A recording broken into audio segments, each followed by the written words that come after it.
Hey there, dog lovers. Welcome to the Peaceful Pause Method. I'm Pat Blocker, and I'm so glad that you're here.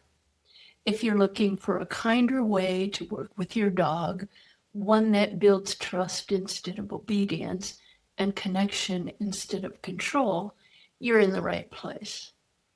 Every episode, I share practical science based strategies that honor the emotional well being of both you and your dog.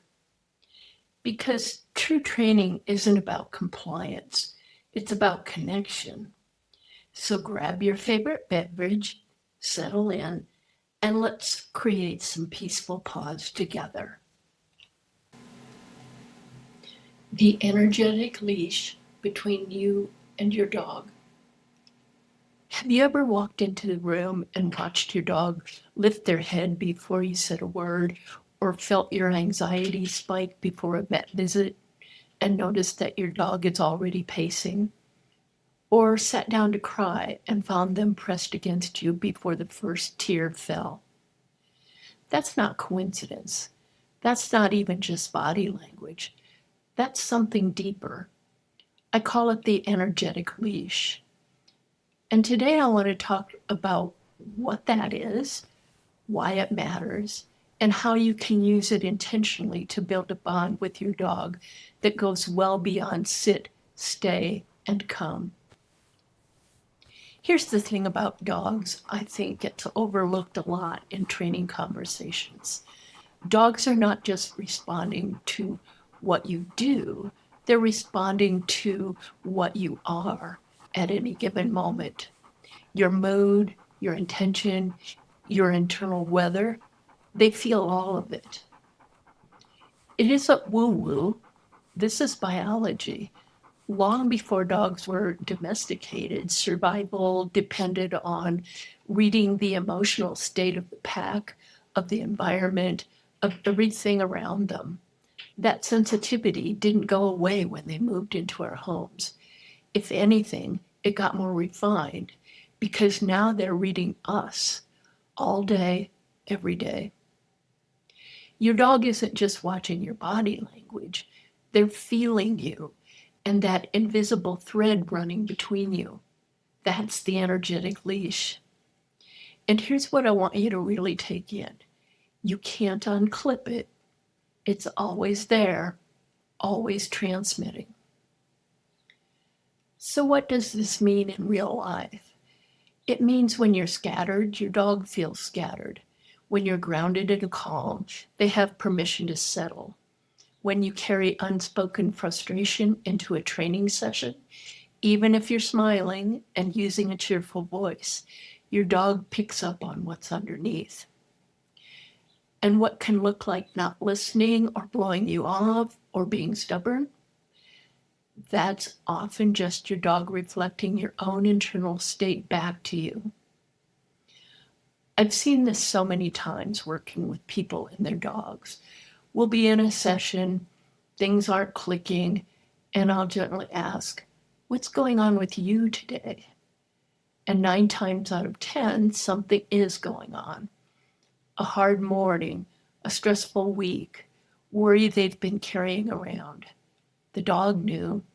The dog always knows. And that's not criticism, that's an invitation. Now, here's where I want to gently challenge something that I hear a lot. People tell me they feel guilty because they don't have enough time with their dog. Long work hours, busy schedules, the pace of life. And I understand that guilt. I really do. But I want to offer you something that I hope feels like relief rather than one more thing to do. Deep connection is determined by the quality of presence, not the quantity of time. You can spend 8 hours in the same house as your dog and barely connect at all, moving through your day on autopilot, scrolling your phone, half watching TV. Your dog is there, but you aren't. Not really. And they feel that absence even when you're physically in the room. Now contrast that with 10 minutes. Just 10 minutes of full, unhurried attention. Eyes soft, breath easy, no agenda, no training goal, no to-do list running in the background.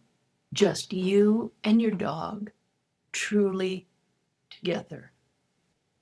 Presence is the signal your dog is always waiting for. So, what gets in the way of presence? Honestly, modern life. Stress, mental clutter, the constant pull of our devices, all of it creates static on the line. When you're overwhelmed or scattered, your dog receives a noisy, confused signal. They don't know what you need, so they do their best to manage the situation. Sometimes by shutting down, sometimes by escalating, sometimes by doing something that looks a whole lot like bad behavior. And I want to offer you a question that I find really useful in those moments.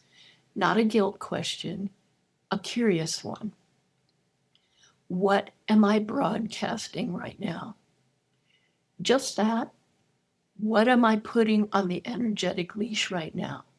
Because once you know what you're transmitting, you can choose to shift it. And that shift doesn't have to be dramatic. A few slow breaths before you clip on the leash for a walk. A moment of stillness before you open the treat pouch.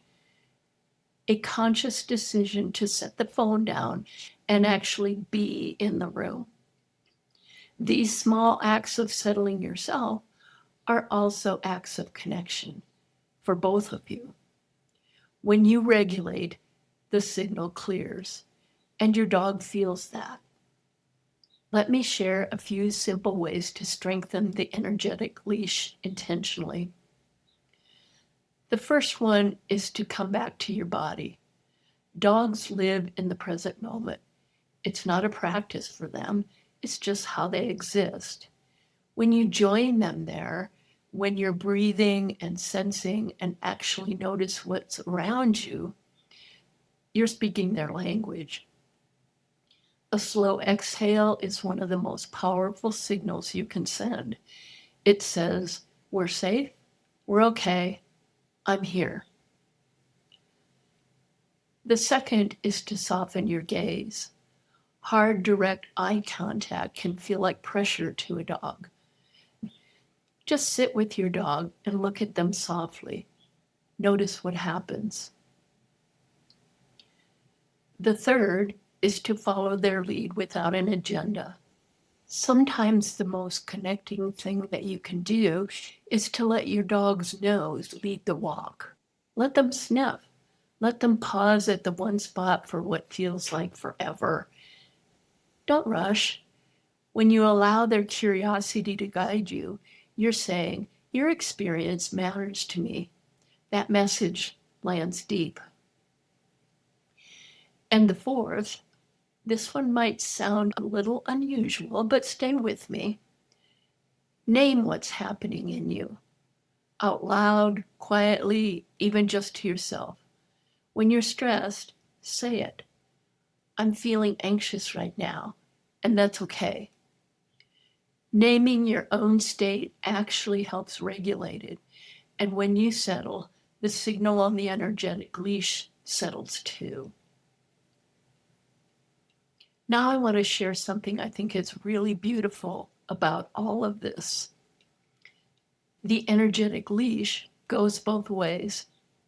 Your dog is also sending signals through it.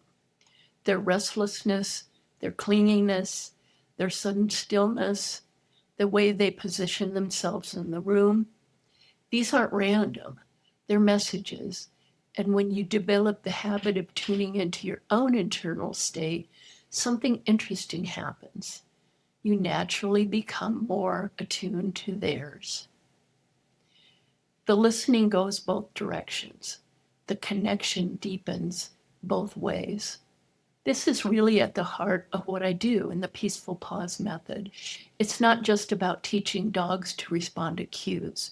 It's about teaching humans to listen, to show up, to be present in a way that their dog can actually feel. Because here's what I know after years of working with dogs and their people who love them, the relationship isn't built in the training sessions. It's built in every quiet moment in between. Claude Debussy said, "Music is in the silence between the notes." I think about that a lot in the context of the human dog bond. The connection lives in the in betweens, the pause before you clip on the leash, the quiet moment on the couch, the unhurried walk where nothing is being asked of anyone and you're just together. Deep connection is determined by the quality of presence, not the quantity of time. You don't need more hours in your day. You just need more you in the moments you already have. Your dog has been waiting for exactly that. Thanks so much for spending time with me today. I hope this gives you and your pup a pathway toward more peace and connection. If you found this helpful, hit that subscribe button and ring the bell so you'll never miss an episode.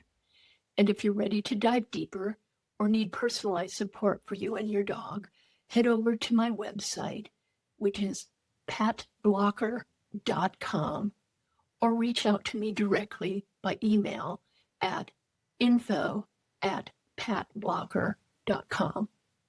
Remember, every small step you take with kindness creates lasting change. I'll see you next time. Until then, keep creating those peaceful paws.